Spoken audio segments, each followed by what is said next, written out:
nome de Jesus. Levante bem alto sua Bíblia e diga: essa é a minha Bíblia.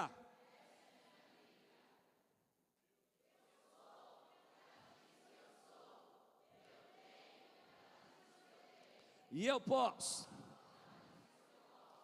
Abrirei meu coração.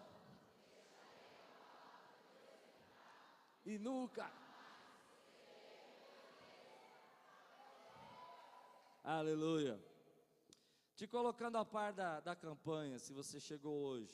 Então eu falei, quinta-feira somos a semente, sexta-feira nós somos a igreja do oitavo pão, que não recusou o pão. Sábado nós estamos escondidos no esconderijo do Altíssimo. Hoje de manhã Deus falou conosco que há momentos na nossa vida que são divisores de água. Já viveu um momento assim na sua vida? Eu vou continuar essa pregação, por isso que eu vou explicar rapidamente. Há momentos na sua vida que você divide as águas. Deus chega para você e fala: vou abrir o mar, e você vai passar e nunca mais será a mesma coisa na sua vida, e nunca mais vai viver. Quantos já viveram um momento assim na sua vida de divisão de águas assim? Você passou por isso e nunca mais, você abandonou algo na tua vida, você deixou uma situação na tua vida, houve um momento de prosperidade que você nunca mais. Quantos já viveram aqui podem testemunhar isso para mim? Amém. E aí a palavra diz que Moisés, com o povo aterrorizado, olha para o povo e fala assim: vocês se acalmem, porque vocês nunca mais verão esses egípcios que hoje te veem. O que me chamou a atenção é que eles ficaram 400 anos sendo perseguidos, e o momento daquele dia, naquela hora, Deus diz: nunca mais você vai ver essa opressão na sua vida.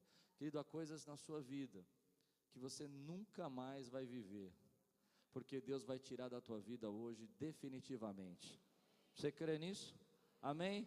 Quantos estavam aqui de manhã? Deixa eu ver. Pouca gente. Então eu estou repetindo só esses pedaços aqui, esses trechos. Depois você ouve na internet. Eu vivi um momento assim, eu contei. Eu tive um divisor de águas na minha vida, e nesse divisor de águas o Espírito me levou a fazer um curso fora do país. Eu me lembro que quando eu estava nesse curso, passou na televisão assim, era um lugar muito tecnológico, muito avançado para a nossa época, para o Brasil, e as televisões ficavam passando testemunhos assim, e eles falavam que depois que tinham feito aquele curso, aquele treinamento, a vida deles nunca mais tinha sido a mesma. E eu me lembro de estar sentado assim, que nem você está aí agora, e falar assim: conversa fiado. E aí a primeira aula foi uma aula tão fraca, que era aula sobre comunicação, que você, para ter comunicação, você precisa ter o comunicador e o receptor. Eu falei: não acredito que eu viajei 10 mil quilômetros para ouvir um negócio desse aqui, né? Então podia ter ficado em casa. E aí um diretor da escola disse assim: não são as aulas, é o ambiente e a atmosfera que Deus está criando aqui. Você nunca mais vai ser o mesmo. Você crê que Deus tem momentos na sua vida que você nunca mais é o mesmo, querido? Que Deus cria um ambiente. 10 anos depois, ou um pouco mais, 12 anos depois, eu olho para trás e ali houve um divisor de águas na minha vida. Nunca mais. Naquela época eu passava por muitas dívidas financeiras, minha conta nunca ficava azul, sempre no vermelho. E eu me contei esse testemunho de manhã de uma pessoa que chegou aqui na igreja, que eu nem sei o nome dela, essa pessoa, nem sei de onde igreja ela é. E ela veio aqui e ela falou, me chamou num canto assim da igreja e me humilhando assim, falando assim: ó, a culpa desses problemas financeiros é você tem um pecado oculto na sua vida. Pensa nisso. Eu já no fundo do poço. Entende isso ou não? Já viveu isso? E aí você tem que engolir, porque a vontade sua é dar uma cabeçada, você não pode, porque você é crente, você fala amém. Esse retruca, ele fala rebelde. Não é assim? Você vai falar rebelde.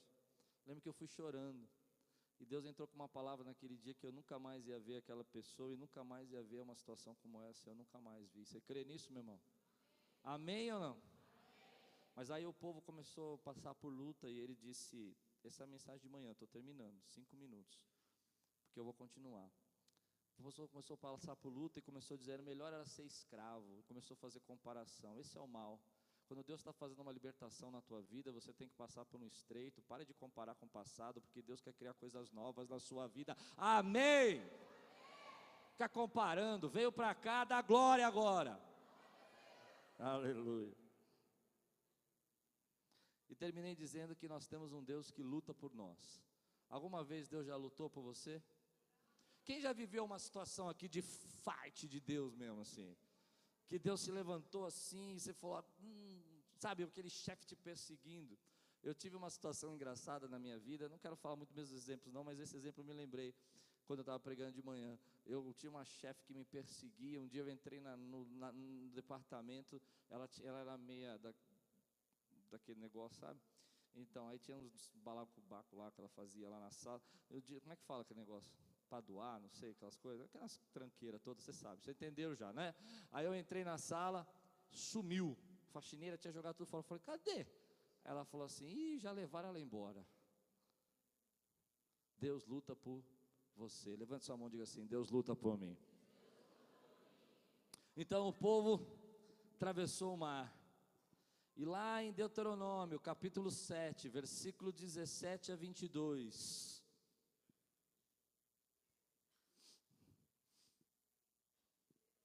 Deuteronômio capítulo 7, 17 a 22.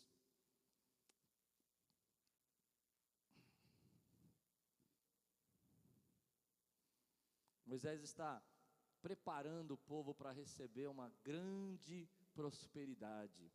Se você nunca viu esse texto, capítulo 7 e 8, e quer ser próspero, eu não vou falar sobre isso hoje, mas eu aconselho você a ler, porque Moisés ensina o povo por quais são os perigos da prosperidade, e por que algumas pessoas não prosperam, mas não é o meu tema hoje, mas se você ler, você vai ver com muita calma, que ele está falando sobre isso. Se os irmãos encontrarem, digam amém. Talvez vocês digam a si mesmos, essas nações são mais fortes do que nós. Você já disse isso alguma vez? Algum problema que você passou na sua vida?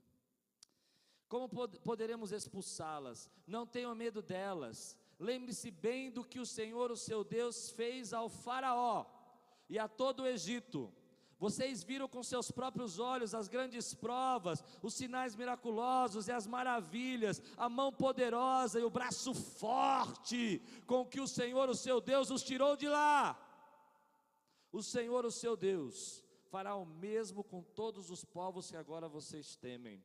Além disso, o Senhor, o seu Deus, causará pânico entre eles e até destruir o restante deles, os que se esconderam de vocês. Não fiquem apavorados por causa deles, pois o Senhor, o seu Deus, que está com vocês, é Deus grande e temível. O Senhor, o seu Deus, expulsará aos poucos essas nações de diante de vocês. Vocês não deverão eliminá-las de uma só vez, senão os animais selvagens se multiplicarão, ameaçando-os. Diga comigo, vocês não deverão eliminá-las de uma só vez. Existem coisas na nossa vida que eu gosto quando Deus tenta traduzir o que está dentro do nosso sentimento, das nossas emoções, através da palavra. Alguns trechos na Bíblia fazem isso, e nesse trecho, Moisés está dizendo para eles assim, olha, talvez vocês digam dentro de vocês, talvez vocês estejam dizendo isso dentro de vocês. E o que eles estavam dizendo dentro deles? Dentro deles eles estavam dizendo que os povos eram poderosos e que eles não tinham capacidade para vencer aquelas batalhas. E então Deus está pegando aquele sentimento que está oculto dentro daquela nação e está trazendo aquele sentimento à tona, Ele está tirando de dentro do coração, dizendo, olha, talvez vocês estejam dizendo que dentro de vocês mesmos esteja um pensamento que não pode acontecer, que não pode mudar, que vocês não vão conquistar, que vocês não vão conseguir. Eu não sei quantos vocês já passaram por isso, mas muitas vezes eu passo pensando nos projetos que Deus tem no meu coração, as causas que eu quero ver vencidas nesse lugar, e às vezes eu fico pensando, Deus, eu não tenho condição, eu não tenho capacidade, e Deus fala, para um pouco, e lembra o que eu já fiz na tua vida. Para um pouco e lembra o que eu já te tirei, dos buracos que eu já te arranquei, dos faraós que eu já afundei no mar. Para um pouco e lembra agora das coisas que eu disse que você nunca mais ia ver e você nunca mais viu. Talvez vocês digam que não são capazes. Mas não digam isso. Digam que o Senhor teu Deus luta por vocês. Diga que o Senhor teu Deus está com vocês. Você já viveu esse momento na sua vida de você olhar para a tua vida e falar assim: eu não sei se eu vou conseguir, me falta isso, me falta liderança, me falta recursos, me falta dinheiro, me falta apoio. Então Deus diz assim: não temas, lembra do que eu já fiz por você. Quantos já viveram grandes milagres de Deus aqui, querido? Traga à memória aquilo que te dá esperança. Traga à memória aquilo que te dá esperança. Momentos da sua vida que você achou que não ia dar certo e Deus entrou com uma providência tão grande e deu certo. Coisas que você achou que não podia fazer e Deus foi mostrando para você. Portas se fecharam, mas Deus abriu outras portas. Coisas que começaram a te conduzir para uma direção que você achou que nunca mais ia conseguir e Deus fez o seu milagre. Quantos já viveram esse milagre de Deus aqui? Pode dar um brado e dizer glória a Deus. Não diga que você não é capaz. Mas o que me chamou a atenção nesse texto é o último versículo, e é sobre ele que eu quero pregar. Ele diz assim: o Senhor, o seu Deus, expulsará aos poucos essas nações diante de vocês. Diga comigo: não haverá espaços vazios. Não haverá espaços vazios. Não haverá espaços vazios. Sabe, Deus diz na sua palavra que Ele não vai tirar todos os problemas de uma vez. Ele não vai resolver todos os inimigos de uma vez. Ele vai fazer de degrau a degrau, porque não pode haver espaços vazios. E essa é uma palavra que Deus revelou no meu coração. Deus não é Deus de vazio, Deus é Deus de plenitude. Deus é Deus que Ele vai tirando uma coisa e construindo outra ao mesmo tempo. Você precisa aprender essa lógica de Deus, você precisa entender como Deus trabalha. Deus não deixa espaços vazios. Quando Ele te dá uma casa maior é porque Ele vai preencher aquela casa. Quando Ele te dá uma autoridade maior é porque Ele vai te usar de uma maneira maior. Quando Ele te levanta de uma outra maneira é porque Ele vai fazer com que você chegue a outros lugares e alcance outros lugares. Não haverá espaços vazios. Porque espaços vazios acumulam lixo. Espaços vazios são propriedades às vezes de demônios. São lugares desertos. Espaços, você já teve um espaço vazio na tua casa? Você pode ver, você deixa um espacinho vazio, quando você olha lá está cheio de tranqueira, cheio de entulho, daqui a pouco você não consegue entrar. Eu costumo dizer na minha casa que isso é demônio. Eu sei, exagerado, mas aqui na igreja, quem trabalha aqui sabe disso, eu sou neurótico com isso. Se a pessoa deixa um buraquinho ali, eu falo, tampa esse buraco. Daqui 5 minutos você vai passar, tem uma sacola dentro do buraco. Verdade. Você vai andando para os lugares assim, você vai percebendo que os buracos vazios vão sendo preenchidos por coisas que não agradam, que entulho e lixo. Deus está dizendo para você, não haverá espaços vazios. O crescimento que Ele tem para você, a bênção que Ele tem para você, é de degrau em degrau, é de conquista em conquista, mas não haverá espaços vazios. Mas aí você precisa entender que você tem que ir caminhando na direção daquilo que Deus está falando. Como eu conquisto? Como eu conquisto? Eu conquisto porque eu pego um espaço e eu tomo posse daquele espaço. Eu conquisto porque eu tomo outro espaço e eu pego posse daquele espaço. Eu conquisto porque eu vou até o fim.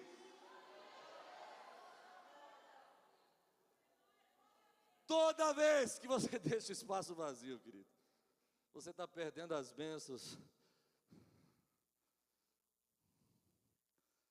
Eu sei o que você está pensando. Tem que discernir o que eu estou pregando. Discerne o que eu estou pregando. Deus abre uma oportunidade. É um pequeno espaço.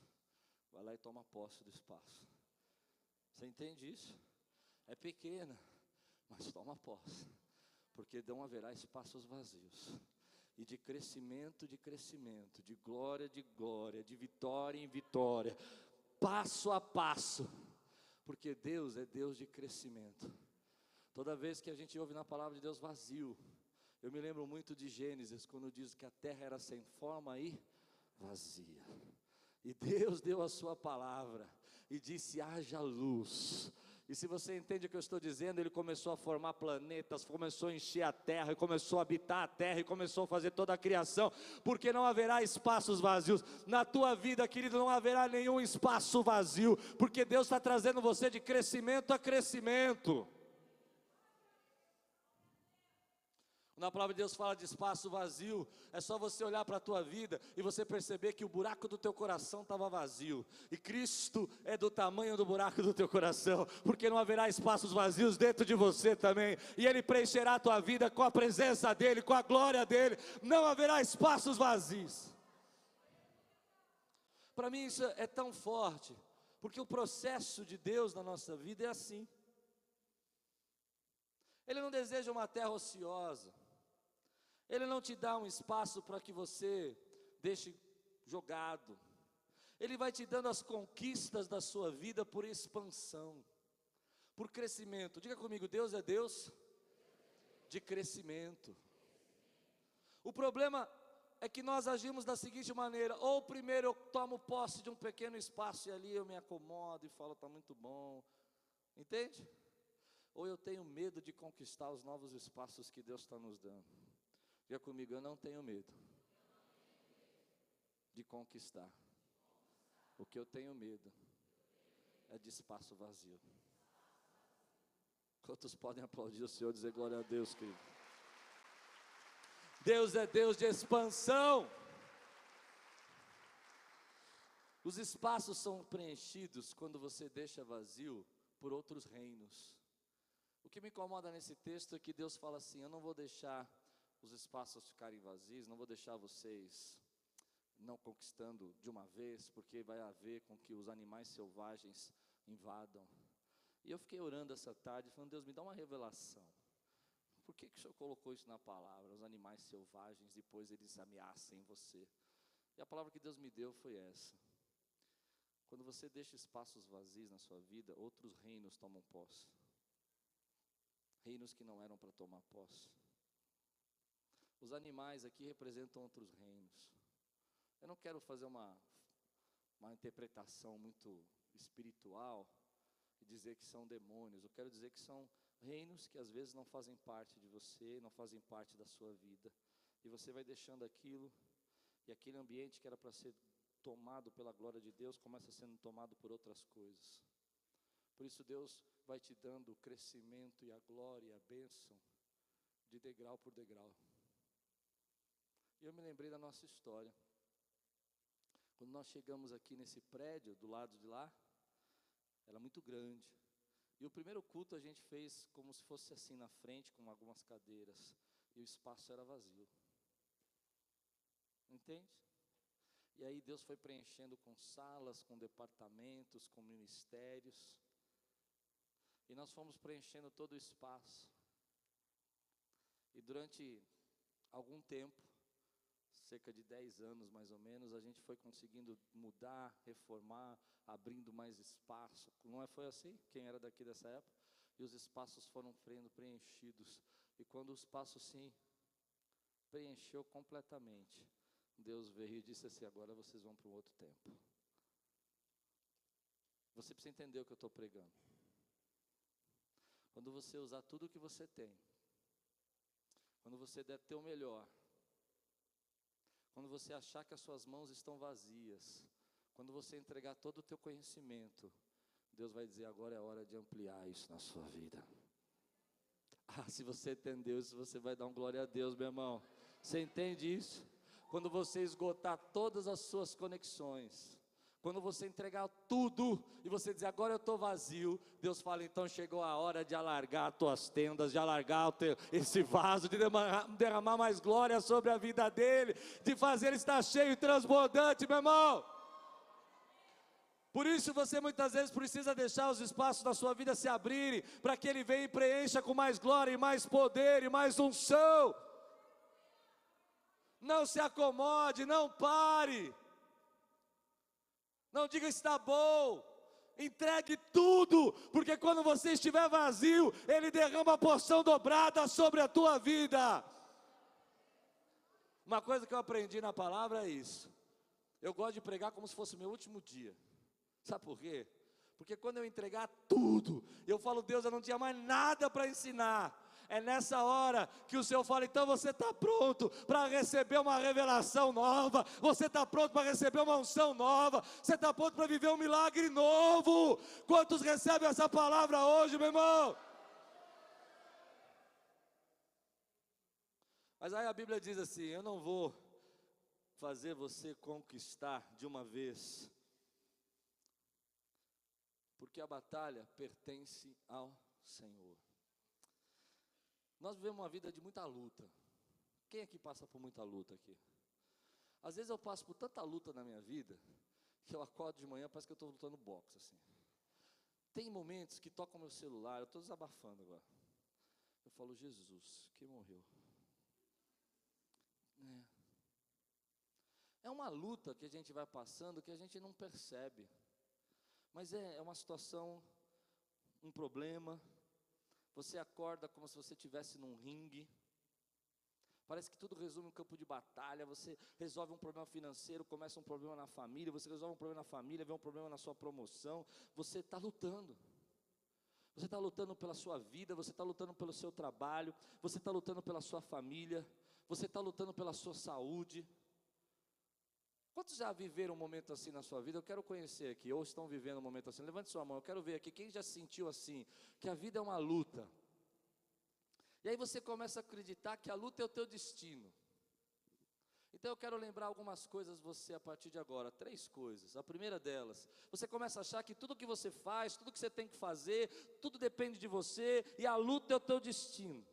E você luta tanto, e luta todo dia, e luta para viver, e luta para pagar a conta, e luta para sobreviver, e luta para o casamento dar certo, e luta para a família, e luta pelos filhos, e você só pensa em luta, e luta, e luta, que chega uma hora que você esquece o principal. A Bíblia está dizendo para você, a batalha pertence ao Senhor, a batalha pertence ao Senhor, a tua batalha pertence ao Senhor. Eu sei que você sabe, eu só quero te lembrar que a tua luta pertence ao Senhor também. E Ele está dizendo para o povo, espera um pouquinho, lembra do que eu fiz. E eu quero que vocês saibam que eu vou te dar esses passos de pouco em pouco, para que vocês saibam que a batalha pertence a mim, e sou eu que vou fazer. Não é a sua habilidade, não é o seu conhecimento, não é o seu poder bélico, é o meu poder, que fez no passado, que fez contra o faraó, que você nunca mais viu, e vai fazer agora na tua vida. Levante sua mão e diga comigo, a batalha pertence ao Senhor. Ei, eu quero dizer algo para você, não há novidades nisso, mas você precisa entender, porque a gente esquece, e se essa palavra serviu para mim, vai servir para você. A gente esquece, a gente acorda de manhã, luta pelo filho, luta pelo trabalho, luta pelas contas, e a gente esquece que é um Deus que luta por nós, e que a palavra pertence a Ele, e Ele diz na sua palavra, essa peleja não é sua. Ele diz na sua palavra, essa peleja não é sua, essa peleja não é sua, você não luta sozinho, Ele luta por você. Eu não sei contra o que você está lutando. Você está lutando contra um gigante? Quando Davi estava lutando contra o gigante, Deus falou com essa batalha pertence ao Senhor. Você está lutando contra uma cova de leões que te colocaram no trabalho, a batalha pertence ao Senhor. Você está lutando contra uma fornalha de dívidas que você está vivendo, Ele é o quarto homem da fornalha, porque a batalha pertence ao Senhor. Você está vivendo um momento da tua vida, querido, que você olha para todos os lados, se vê cercado, não vê saída. É nessa hora que o rei Josafá começa a clamar, e Deus fala para ele, fique tranquilo, rei, a batalha não é sua, a batalha é minha, a batalha pertence a mim, sou eu que sou o Senhor dos exércitos, Ele ainda é o Senhor dos exércitos. Você precisa receber isso de forma profética na tua vida, meu irmão. Quantas vezes você se sente num momento que você acha que não tem condição de viver, e é nessa hora que Deus fala, ei, você está esquecendo do principal, sou eu que vou lutar pela tua causa, sou eu que vou lutar pela tua vida, sou eu que luto pela tua família, sou eu que luto pelo teu casamento, sou eu que luto pelos teus filhos.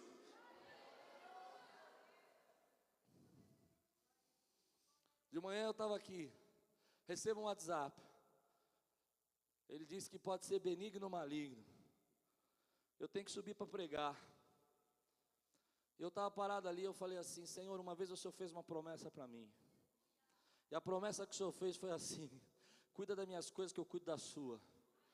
Então eu vou subir e vou pregar como se fosse a última vez, porque a batalha pertence ao Senhor. Eu quero ver um povo aqui de pé dizendo: a batalha pertence ao Senhor. Fica de pé no teu lugar e começa a decretar que a tua batalha pertence ao Senhor. Levante suas duas mãos para o alto e diga assim: Senhor, eu me lembrei agora que a minha batalha é tua. Eu te entreguei.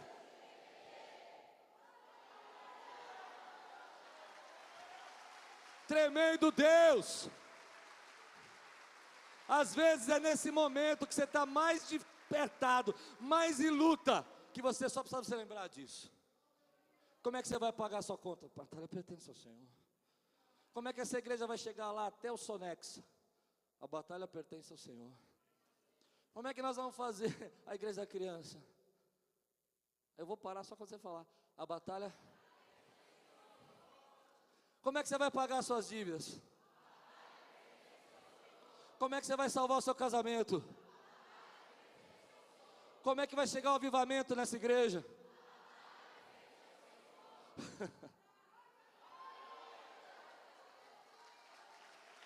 É dele, meu irmão. É por ele e para ele são todas as coisas. Para que vocês, Deuteronômio capítulo 7, eu li o capítulo 7, capítulo 8. Para que vocês não se vangloriem e digam que foi por vocês que conquistaram a terra. Eu farei por vocês. Eu quero fazer uma brincadeira aqui, que eu estou muito feliz hoje. Porque essa é uma palavra profética, não é uma pregação. É assim diz o Senhor: a tua batalha pertence ao Senhor. Quantos recebem como palavra profética na sua vida, meu irmão? Palavra profética tem que ser recebida. Você diga: eu recebo. Levante sua mão esquerda. Feche a mão. Ele derrotou o faraó. Levante sua mão direita. É o mesmo Deus que me dá a vitória. Hoje. Tremendo Deus. Tremendo Deus. Sente, querido. Quero ir para casa vazio. Posso ou não? Segunda coisa que eu quero te lembrar. Primeira, a batalha pertence ao... A batalha do Senhor. Segunda coisa que eu quero te lembrar, e já foi falado, eu não ia pregar isso, porque Deus tinha me dado essa palavra, e o pastor Oliveira entrou nela, e eu falei: eu vou entregar do meu jeito. Amém? Às vezes nós esquecemos que é o próprio Deus que nos manda descansar. A batalha pertence a Ele. Você vive lutando, e Deus chega para você e fala assim: ei, é hora de descansar. E nós não sabemos mais descansar. Aliás, nós nem conseguimos descansar. Verdade ou não? Não, eu queria saber se só eu sou assim, sinceramente, porque eu não consigo às vezes descansar. Você consegue descansar? Não. A cabeça fica pensando as coisas que você tem que resolver, as coisas que você queria realizar, como é que você iria fazer, e parece que não tem nada a ver o que eu estou pregando com o texto, mas você vai entender que tem. Fica comigo, foca em mim aqui, ó. Quando você não consegue descansar, 3 coisas estão acontecendo na sua vida. Primeiro, ou você tem um problema de identidade, e você acha que você vai ser mais importante se estiver sempre ocupado. Você já viu gente assim, que acha chique falar: o que você estava fazendo? Não estava fazendo nada, ele estava dormindo. Não, eu estava ocupado, resolvendo uns problemas. Você já viu isso? Porque tem gente que acha nobre, é mais chique. Esse é um problema de identidade. É um problema que nós estamos vivendo hoje. Nós achamos que quanto mais a gente está ocupado, mais a gente é importante. Gente importante é ocupada. Gente que não é importante Não é assim? Não faz nada. Então você chega para a pessoa, é domingo às 10 horas da manhã, que você está falando, não, e eu tenho tanta coisa para fazer. Eu me lembro de uma vez eu conversando com uma pessoa, e eu falei, eu sou assim, eu tenho esse defeito, mas Deus está me curando. Eu falei, o que você vai fazer amanhã? Ele falou assim, estou muito ocupado. Amanhã não tenho condição. Eu falei, tá bom, o que você vai fazer amanhã? Não, amanhã eu estou cheio de coisa para fazer. O que você vai fazer amanhã? Eu sou assim, irmão. Mas minha esposa está me curando disso. Eu quero saber o que você vai fazer, que você está tão ocupado. Ele disse, não, amanhã eu tenho que ir no banco. É sério. E aí eu fiquei pensando naquilo, porque eu não faço essa pergunta para rir, eu faço para investigação minha, eu gosto de investigar. Eu fiquei pensando, engraçado, né? Ele está ocupado. Porque é chique ser ocupado. Mas isso é um problema de identidade. Nós não somos melhores quando estamos ocupados, nós somos melhores porque pertencemos a Ele, meu irmão.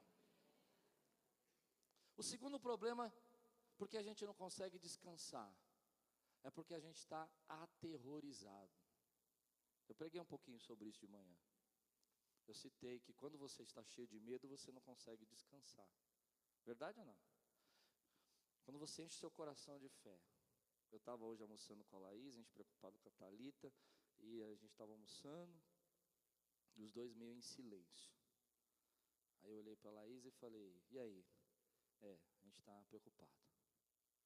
A comida estava boa, deu para entender? Mas a gente não está. Porque quando você está preocupado, você não descansa. Você fica o tempo todo pensando. Para você descansar, você precisa encher seu coração de fé. Certo? Quando eu encho meu coração de fé, eu falo, Deus vai fazer. Eu vou conquistar.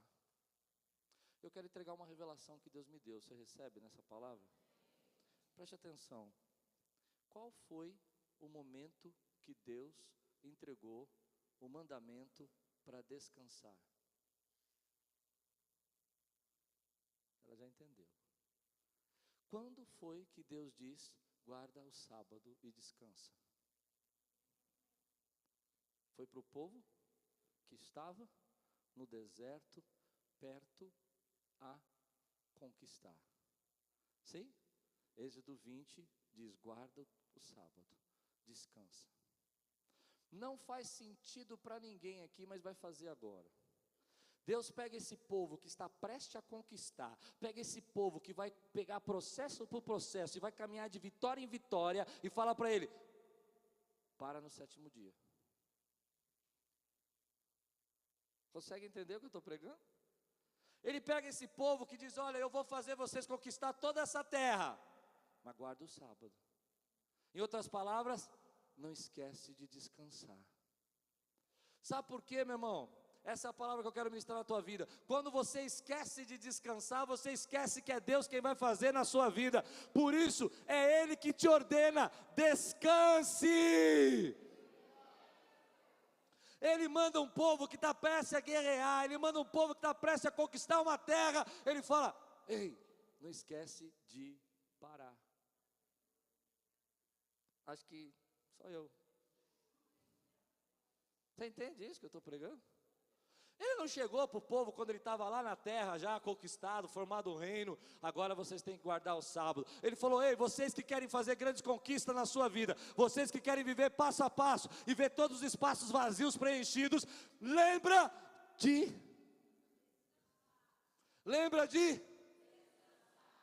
Ele ordena você a descansar. O próprio Deus descansou, no sétimo dia Ele descansou. Sabe por que a gente não descansa? Porque a gente tem um problema de incredulidade. O que Deus fala no meu coração é que Ele pega esse povo que não faz sentido nenhum, e a gente fala, vamos para cima, vamos conquistar. Eu fico imaginando eu lá no meio dele, vamos guerrear no sábado. Não, sábado não. Sábado nós vamos descansar. Eu sei que eu estou exagerando um pouco, mas me permita essa brincadeira. Aí vem um camarada com uma esteira, vem o outro com uma churrasqueira, e está lá o Klaus, ansioso, desesperado, batendo escudo, e falando, vamos conquistar. Está a Marta também nessa fila aí, eu sei. Vamos conquistar. Eu e a Marta batendo escudo lá. Aí chega lá, o Julião, Cristóvão, senta, cadeira de praia, esteira. Vocês estão entendendo o que eu estou dizendo ou não? Eu falo, o que vocês estão fazendo? Vocês estão loucos! E eles falam, não, você está errado. Deus mandou você. Porque aquele que habita no esconderijo do Altíssimo, à sombra do Onipotente. Porque aquele que habita no esconderijo do Altíssimo, à sombra do Onipotente,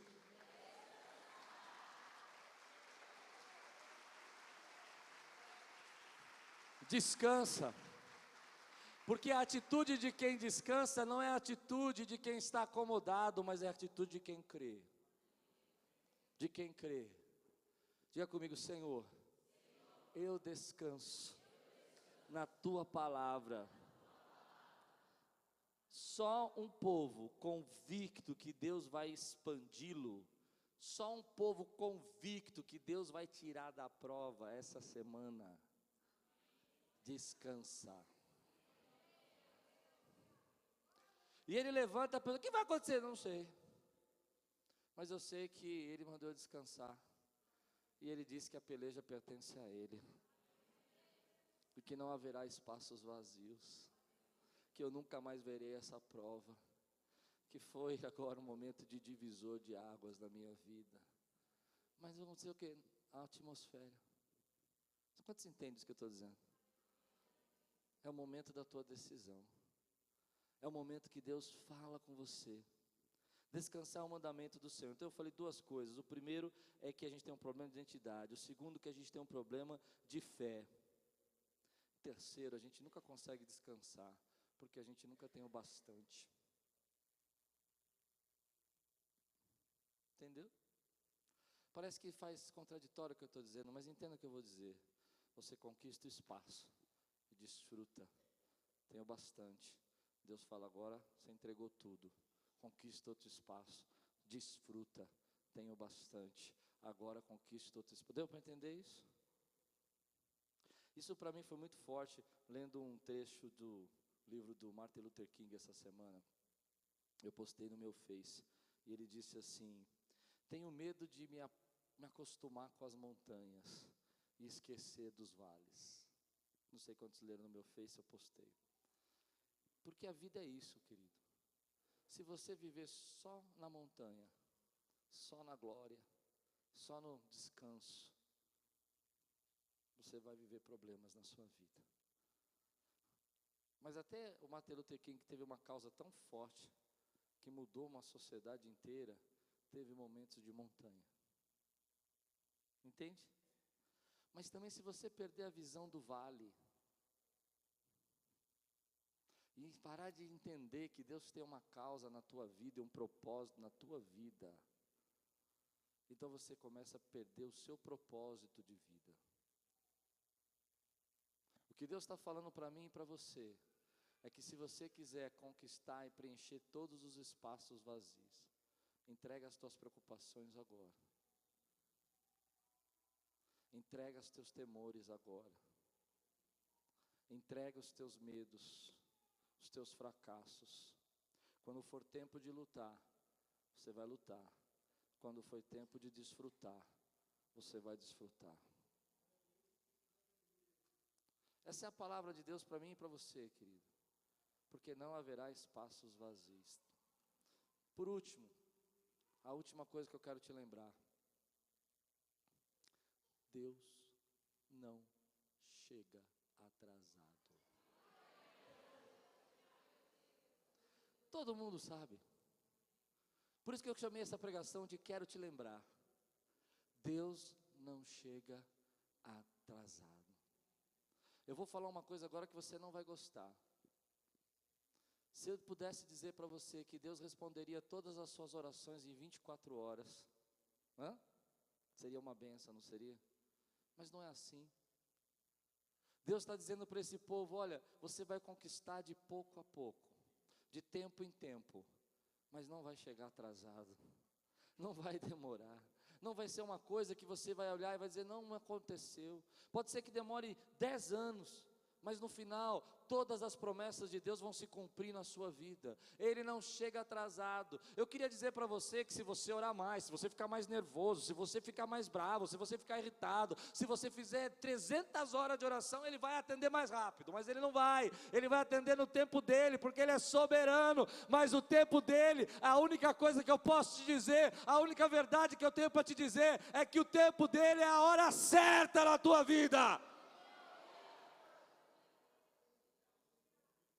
Às vezes nós olhamos e dizemos, não Deus, mas por quê? Ele diz, ei, você está questionando, você está olhando para mim e está dizendo que não sabe o tempo que eu trabalho no tempo meu, e quando eu terminar você vai ver que Ele é Deus, Ele é perfeito. Descansa, querido, Ele não está atrasado. Eu não sei se você vai entender isso, mas eu já tive momentos que eu cheguei para Deus, Deus, o Senhor está meio atrasado. Você já fez isso alguma vez? Só eu, né? Não, eu já fiz. Falei, Deus, está atrasado. Essa promessa aí.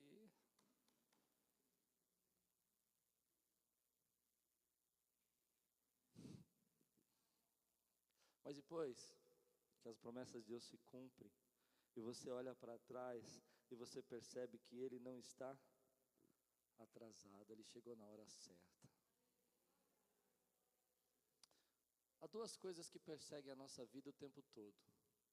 A primeira, culpa. E a segunda, medo. Ou você tem culpa, ou você tem medo. Estou terminando. É a última parte. Culpa ou medo. Já percebeu? Eu fiquei observando essa semana quantas vezes eu senti culpa. Calma, gente, eu não fiz nada de extravagante, nada de errado. Mas vou dar um exemplo. Quando eu descanso, eu sinto culpa.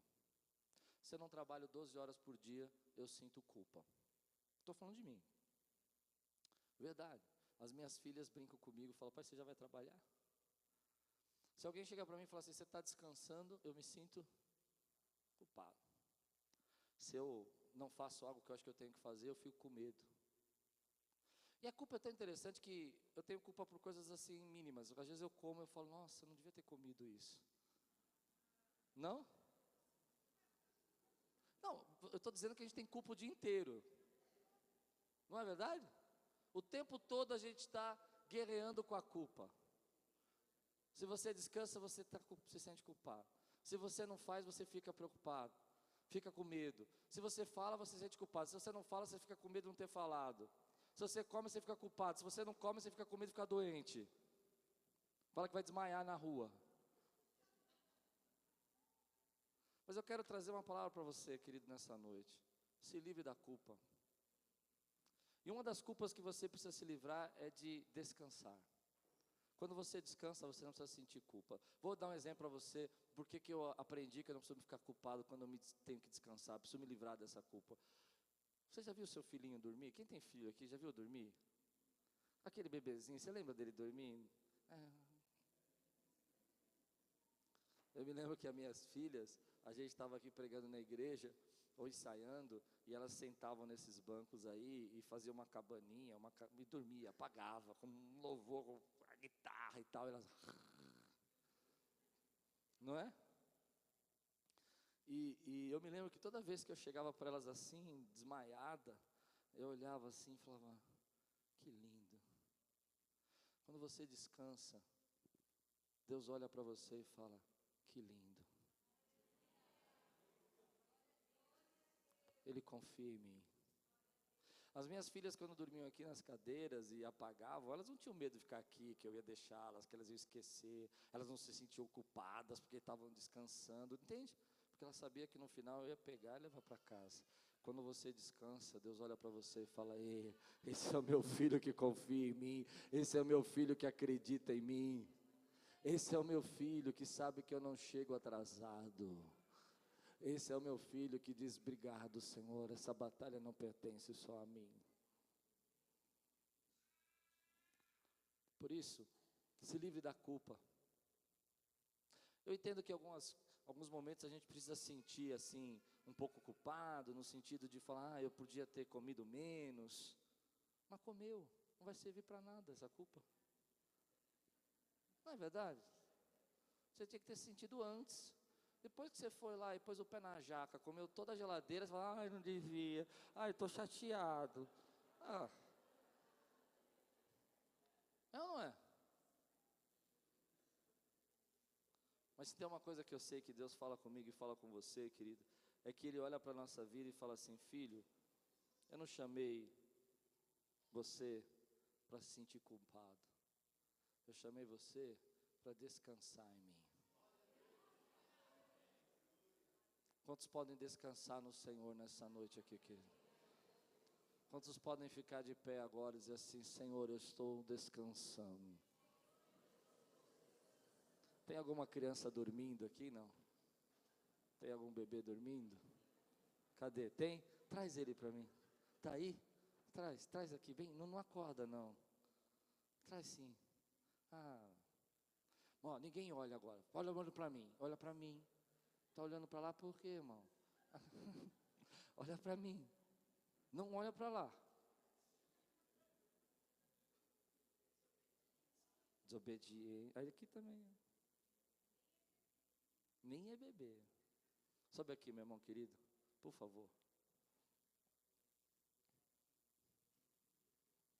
Por favor. Está vendo assim? Ai, que linda. Você escutou? Que delícia. Quem falou? Escute. Deus está olhando para você que está descansando agora na presença dEle e falando assim, ai que lindo, que delícia. Essa igreja acredita em mim. Você está nos braços dos pais. Você está no braço do Pai dessa maneira aqui, ó. Ninguém pode te arrancar dos braços do Pai. Ninguém pode tirar você dos braços do Pai. Ninguém pode puxar você dos braços do Pai. E sabe, esse sentimento que a gente tem quando olha, a gente fala, que gostoso. Eu creio que Deus olha para a minha vida quando eu descanso nele e fala, agora você está entendendo. Você está entendendo que eu destruí o Egito e tirei você de lá. E eu ainda continuo carregando você no meu colo. Eu carreguei